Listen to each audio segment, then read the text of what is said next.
Have you ever seen a child react like this? Hey, no, give me the iPad. After a phone or tablet was taken away from them? What?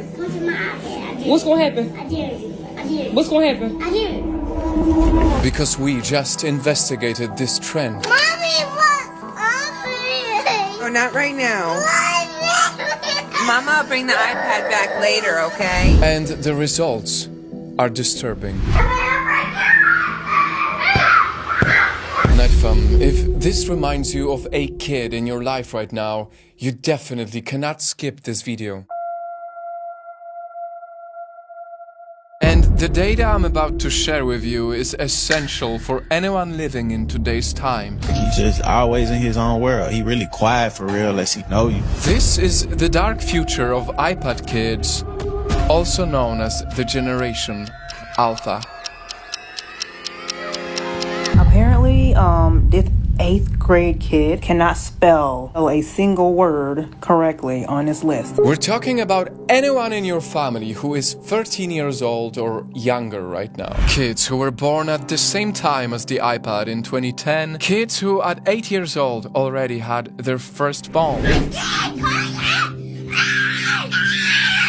And they're the only humans in the history of the world to have grown up with a gadget as a babysitter.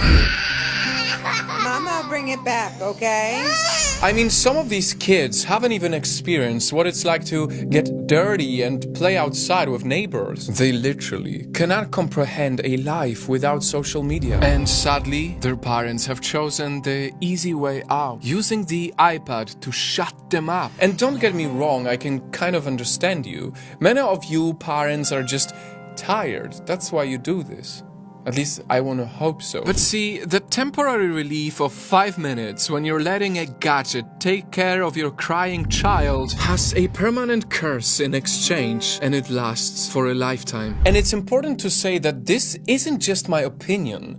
This is data. Just recently, school teachers came out saying these iPad-raised kids are doing really bad. Teachers who have taught their entire lives are just up and quitting their jobs now because they can't handle these kids anymore. The iPad kids are out of control. They can easily tap on touch screens, but cannot do basic things like reading or writing. They quite literally don't have the muscles built in their hands to write properly or have the stamina to write because these kids weren't using their hands enough as children. They tend to also get lower scores on language and critical thinking. And sure, they know how to navigate digital apps, but in exchange, they are years late in their education. I teach 7th grade, they are still performing on the 4th grade level. Are you joking right now? And these are future leaders, our future doctors, our future nurses, our future...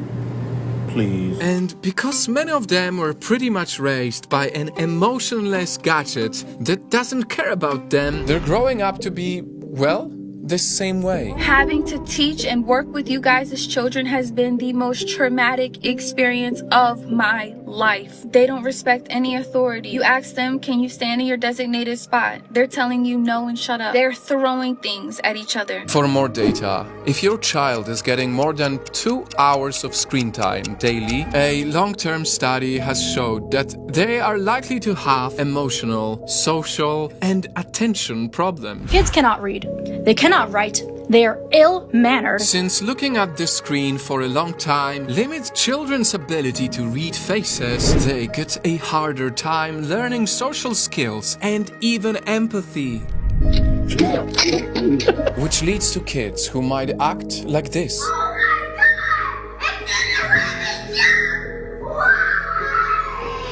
Like they have anger issues, because when you train them to have everything in an instant, they don't even get to learn about patience. I'm taking away your iPad. No. Give me the iPad. They don't even get a chance to be challenged or learn how to cope with difficult feelings. Okay. Alright. They detach and disconnect. Well, then you can read and And it is so heartbreaking that all of this wrong exposure is happening at such a crucial age. Because, for even more data, at the early age of 5. Up to 90% of a child's brain has already developed, meaning whatever their brain learns within this period will lay the foundation of how they will be as an adult. Look, there's your books down there. You wanna read a book with Dad?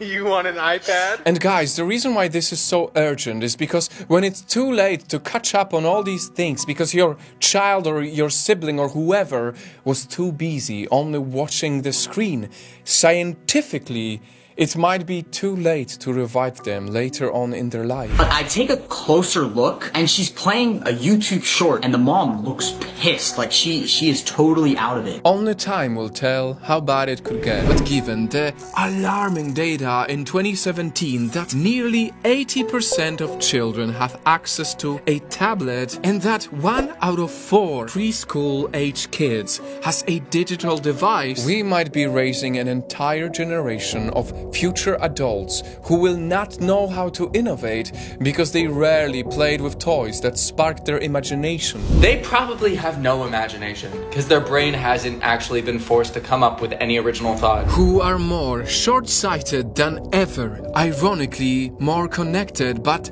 also more lonely and likely untrusting because they have been so exposed to the nasty side of reality through their screens. I mean, do you notice how our Gen Z teens today seem to suffer way more from anxiety, depression, ADHD, dysmorphia, and all the other mental health issues? That so many parents who grew up without iPads, without iPhones, without smart devices, act as if they have no clue what to pull out if they take the iPad away. That's why it's just so ironic because Steve Jobs himself, who created the iPad, once said that he would never allow his own kids to use them. The Apple founder actually would not let his own kids play with computers. Because he himself knew he created an addictive machine that is specifically manufactured for your kids to get hooked. Yes, your kids are being targeted with overstimulation,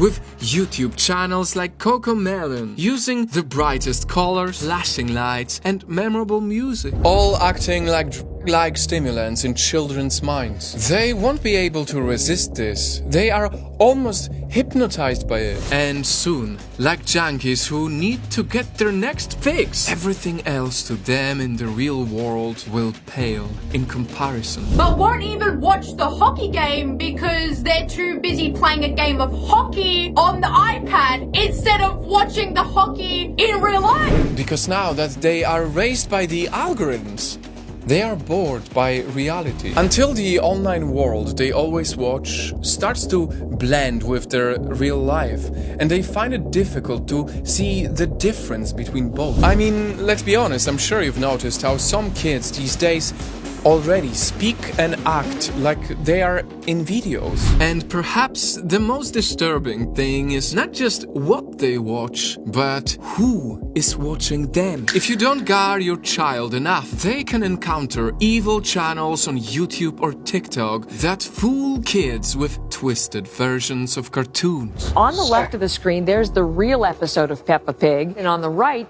that fake that you're talking about, fear, torturous appearance. If you post your kid's face on social media, it can be free for any creep to view and download. And if you don't monitor what music or shows they consume, they will start idolizing questionable people, normalizing horrible things way too soon. You guys' daughters are twerking at 5.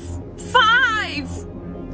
Where's the parenting? But, Nightfam, hearing all of these concerning things, is the problem really with the iPad, or is the problem with the parenting? This will be her first iPad, but she had 3 tablets. Currently on the 3rd one right now, because the other 2 broke. But yeah, moms, what do you all think? I might get it for her either way. Because while these future problems are very real, it's also true that these gadgets do help the kids be smarter too. After all, the iPad is only just a tool. It's all about making sure you use the tool and not let the tool use you. Finally, how can you save your kid from this dark future? It's simple Embrace being a parent and let your kid be a kid. When they throw a tantrum, talk to them through it. Don't just give them the tablet to get peace. That's why the iPod's up there on top of that cupboard, so little boys don't get it. Let them go outside and touch grass. Let them have the same rich childhood you had. Because boredom is really where their creativity can shine. And if you absolutely have to give your kid that iPad, make sure they are at least 3 years old, and please keep it to a minimum until they learn to never look for it anymore. What do you want? I want the iPad.